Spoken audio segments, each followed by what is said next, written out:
Thanks for joining us on another edition of National Focus. I'm Jarna Hector. Coming up, Matt Duduk's is Grand Bay's 8th centenarian in 10 years.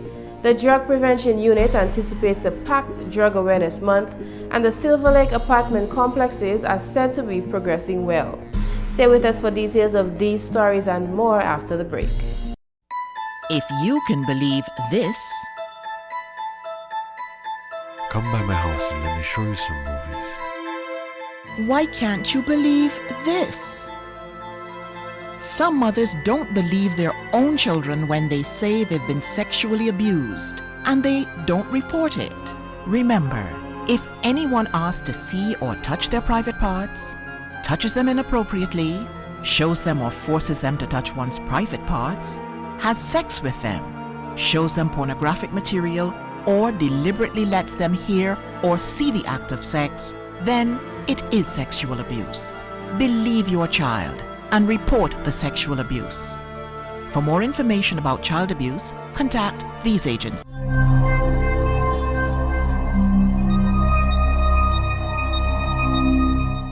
Thanks for staying with us. His Excellency the President Charles Savre is back on island following a medical visit to Martinique. Accompanied by his wife, Dominica's head of state left the country on Thursday, January 2nd and returned to Dominica on Monday. Since his major surgery in June 2011, His Excellency visits his doctors in Martinique every 6 months for regular medical checkups. The Office of the President is pleased to report that His Excellency's medical visit went very well. In President Savre's absence, Mr. Conrad O. McIntyre was designated and appointed to act in the office of the President. In other news, Chairman of the Government Housing Loans Board, Felix Thomas, is attributing the boost in the construction industry to the contribution of the institution in housing, making loans affordable for public officers. In an interview with Thomas on Monday, it was revealed that the board is actively pursuing cheaper funding in order to provide loans at no more than 5% interest. Thomas believes that in addition to affordability, the reduced interest rate will help to stimulate economic activity. The construction sector, will benefit a great deal, and that does not mean those persons like carpenters and masons or skill or trade persons. The warehouses, the persons who trade, who sell the construction material. Over the years and even more recently, a considerable amount of funds have been injected into the building sector through the Housing Loans Board. According to Thomas, this has caused not only a boost in the construction industry, but a multiplying effect has meant benefits for several other sectors. He commended the work of Finance Minister Honorable Roosevelt Skerrit in ensuring that the institution remains the premier body for housing loans for public officers. We're talking of spending over the past couple of years well over $35 million, in construction activity as a result of mortgage for home building. That is money that is being pumped into the economy. Those persons who work at those hardware stores, those persons who work at those business places as well are, ensured of some form of employment. So it helps in a great way in moving our economy forward, and that is why we always get the blessing, of the administration and the Minister of Finance to carry on the work activity that we have been carrying out. Since 2000, the Government Housing Loans Board has disbursed over 1,600 housing loans to public officers. The National Drug Prevention Unit is once again on a drive to bring awareness to the Dominican public on the dangers of substance abuse. This year's activities are scheduled to run from January 1st to February 9th under the theme, Make Health Your New High in Life, Not Drugs. Jacinta Banis, director of the National Drug Abuse Prevention Unit, listed a host of activities that will take place across the island.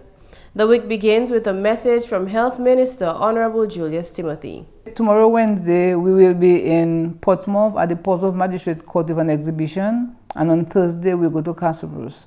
At that exhibition, we'll be having the health promotion, the drug squad, and the HIV/AIDS response team.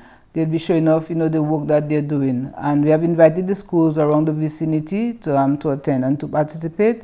and there's an open invitation to the public, to come and see what's happening. Between January 13th and 16th, the unit will also set up an information booth at the ground floor of the government headquarters. Banis is making a special appeal to parents and educators to take the opportunity to get informed in order to pass on credible information to students. 2 hikes have been organized for the youth of the Southern District, set for the 17th and 24th. A festival and a number of rallies will also be featured this month. Then on the 23rd, we'll be having our anti-drug rally in Woodford Hill. And that is co-hosted by the district officers. In all the areas you have a youth officer, adult education officer. So they'll be partnering with our drug prevention officer to organize that workshop. So you have the schools as far maybe as at Kingston, Concord, up to Benz, participating in that rally.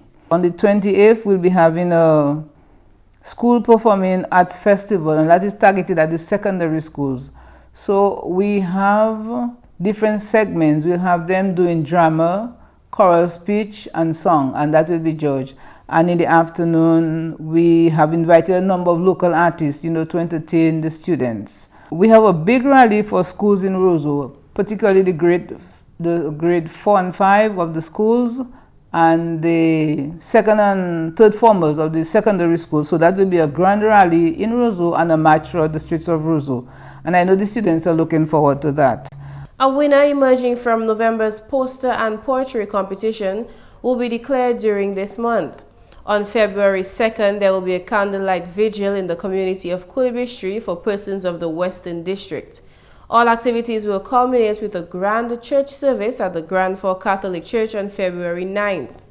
Banis indicated that several businesses have been contacted for their support to host the activities planned for the month. She took the opportunity to solicit their support for the efforts of the unit in the fight against drugs. She noted that business owners supporting this cause will in effect be helping themselves to protect their businesses. So we really would like the business houses, to sponsor some of this event. We have sent out letters to many of them, and if they are listening as the managers or the person in the account department, I really want to send out a message to them to assist us, because if we are doing all of that in terms of, it's trying to protect businesses as well, because if our children become violent, they become social disasters, it's going to affect, business in the community. So I really want to send a message out there to the business houses, to give us a call, and, it could be as small as $50. Would appreciate that to help us to cover, the cost of the event. As to the importance of such, Ms. Banis deems these planned activities very necessary in combating the issue of substance abuse in Dominica. It's a way to really highlight the work that we're doing and to provide more information to the general public. Yes, people hearing about drug prevention, but when you come into the community en masse with lots of people and lots of information, and the songs that the children will sing, the placards they will display will leave a lasting message. Because sometimes you read the placards that they produce, and maybe that one word will just stay in your mind. So as we are saying that in our country we have issues with substance abuse, and we do not want it to escalate. So in more news, work on the Silver Lake apartment complex is advancing quite satisfactorily as the government of Dominica works to ameliorate the living conditions of residents in that community. The project, which commenced in October of 2013, is close to the final stages. Workers are currently focusing on the top floor of the building. It is the first of 6 government-funded apartment complexes, and once complete will house 6 families. It is a project of the government of Dominica to relocate many of the Silver Lake persons who are living in houses, that the conditions even too bad to mention of. And the government have decided to start the first of this construction activity, where it will house 6 families in the first case. The entire duplex-style structure comprises 6 apartment units at 3 levels. The base floor will consist of 2 single-unit apartments, while the ground and upper floors will consist of 2 two-bedroom units each. According to project contractor Felix Thomas, the project is going as planned despite a few challenges created by recent inclement weather. It is set to conclude very soon. He stated that the quick progression of the complex is attributed to a heavy workforce made up of about 34 laborers. Thomas went further to express his contentment with the increase in the initial workforce numbers, which has created employment for even more individuals. What I can say contributed to that is we have a heavy workforce of well over 34 odd persons working on that construction site. Originally, we had decided to have a two-shift system, but what we decided is to increase the labor force so we could use a lot of the daylight time. Thomas assured that he and his team have been working diligently over the past few months and is expected that the 6 families will occupy the new building before the end of 2014. And Maria Laura is Granby's 8th centenarian in 10 years. Madudux, as she is commonly referred to, was officially welcomed to the centenarian community on January 6th, just 2 weeks after her 100th birthday on Christmas Day. It was a full house in Granby at Madudux's birthday celebration on Monday. In attendance were the head of state, His Excellency Charles Savre, the Prime Minister's representative, Honorable Ambrose George, the Minister for Social Services, Honorable Gloria Shillingford, and members of the Dominica Council on Aging. President Savre and Mrs. Savre greeted Maria warmly before the ceremony began, and an attentive Maria seemed to smile at the President's birthday wishes. Whenever we visit centenarians, and it's a pleasure for me as the President to visit centenarians, we must pay special regard, special attention to the family, because it is the care of the family that allows our elderly to reach that milestone.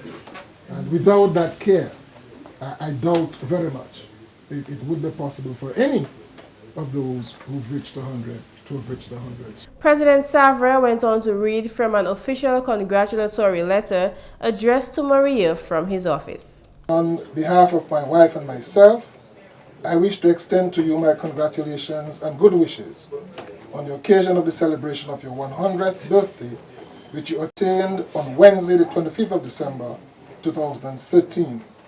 May the good Lord continue to bless you. Representing Honorable Roosevelt Skerritt, Minister Ambrose George expressed the island-wide sentiment that every centenarian is invaluable to Dominica. Every time another Dominican attains the age 100, then of course it's another milestone for us. It's another record in our history, and Maria is no exception this afternoon. But it's Maria's day today. We want to offer all the best wishes. I'm sure she had a very great Christmas, having born on Christmas Day and celebrated her birthday on that particular day, and that we want to implore God's blessings upon her, to continue to keep her in good health, and that the family will continue to take very good care of her. Antoine Mark is Maria's youngest brother. He says he simply adores his sister. These people of their growing up, it was amazing to see the food they use, they eat. Everything was from the ground. People today is too lazy to squeeze grapefruit, they're too lazy to squeeze orange, and this is what these people use. Coffee, good food. Go to the river, get the quibish, get this and thing like that. It was pure natural food. You know, because she's my older sister, I'm the youngest in the family. And when I grow up, I just always look at her as my second mother. So if my mother didn't give me something, I go to her. I've always with respect. Yeah. And if they give you order, you know, you have to do what they tell you, you know, or you get whipped. You know, with this kind of respect. So I adore this sister so much. Dominica was ranked 4th as having the happiest people on earth on the Happy People Index. It was this fact which Honorable Gloria Shillingford referred to when she wished Maria a happy belated birthday. We have some gems in Dominica, 27 in this beautiful country of Dominica with only 70,000 people. So we must be doing something well. Either we are eating properly, or because I know some years ago we were named the 4th or 10th happiest people in the world. And I think so, because to live all of this life, what we notice about those persons, they are not very angry, or they lived a good life, they looked after persons, they helped in the community, and I think they are sending us a message for us to have all of those years.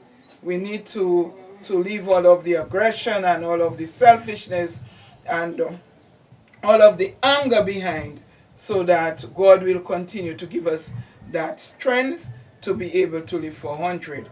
Our years on earth is said to be 70, and to go beyond that, 30 years more, it is a feat. And we have to congratulate Maria, and we congratulate you, the family, also. Without you, she would not be able to reach that age. You had to look after her well. Honorable Shillingford advised the family that Maria belongs to Dominica and not just the family, and as such, Dominica will take care of its own. She reiterated government's long-standing commitment to contribute $500 monthly towards Maria's care, as well as a regular supply of Petrocarib cooking gas. The Dominica Council on Aging is always represented at events such as these. The organization promotes healthy aging among senior citizens.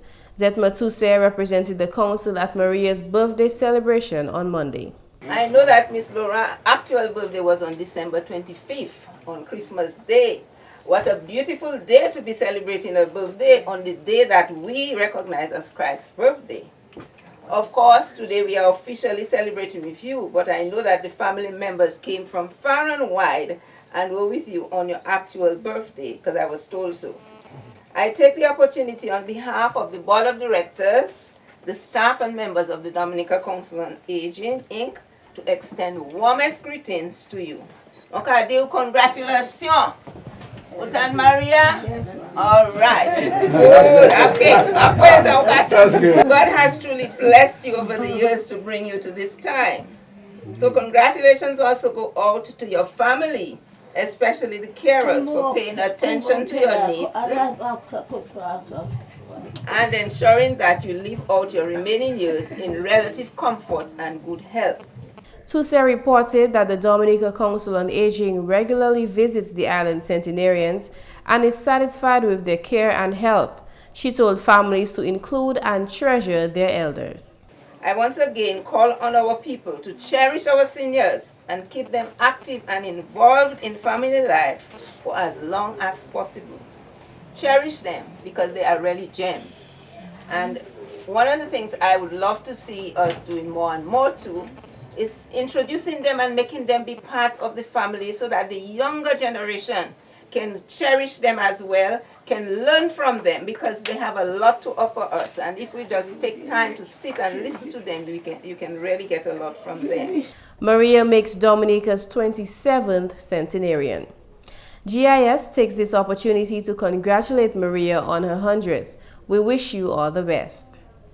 And that's all for National Focus. Before we leave, the Fisheries Division wants interested persons to be informed that its 29th Basic Fisherman Training Course will take place at the Roseau Fisheries Complex from Monday 13th January to the 17th.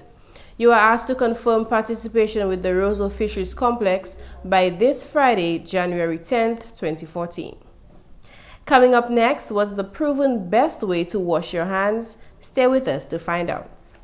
Do you have uncovered water storage drums around your home? Do you dispose of old tires, cans and old containers capable of holding water anywhere in your environment?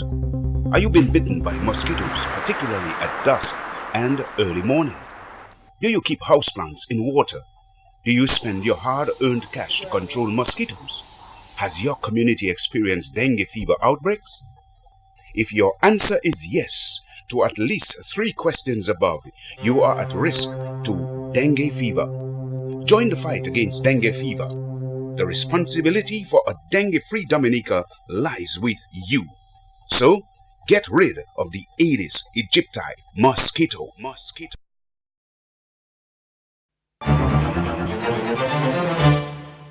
According to UNICEF, the most effective way to wash your hands involves singing a song.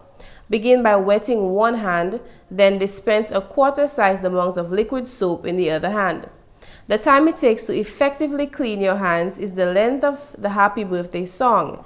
So during your song, clean the palm of your hands, between your fingers, and the back of your hands. By the end of the song, you're guaranteed to be germ-free. And that's all for this edition of National Focus. We always welcome your suggestions and your comments.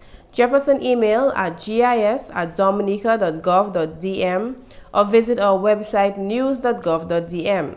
Friend us on our Facebook page and be sure to like our GIS Dominica fan page. You can also catch up on past National Focus newscasts on our GIS Dominica YouTube channel. From all of us here at GIS, thanks for watching and join us again next time on National Focus.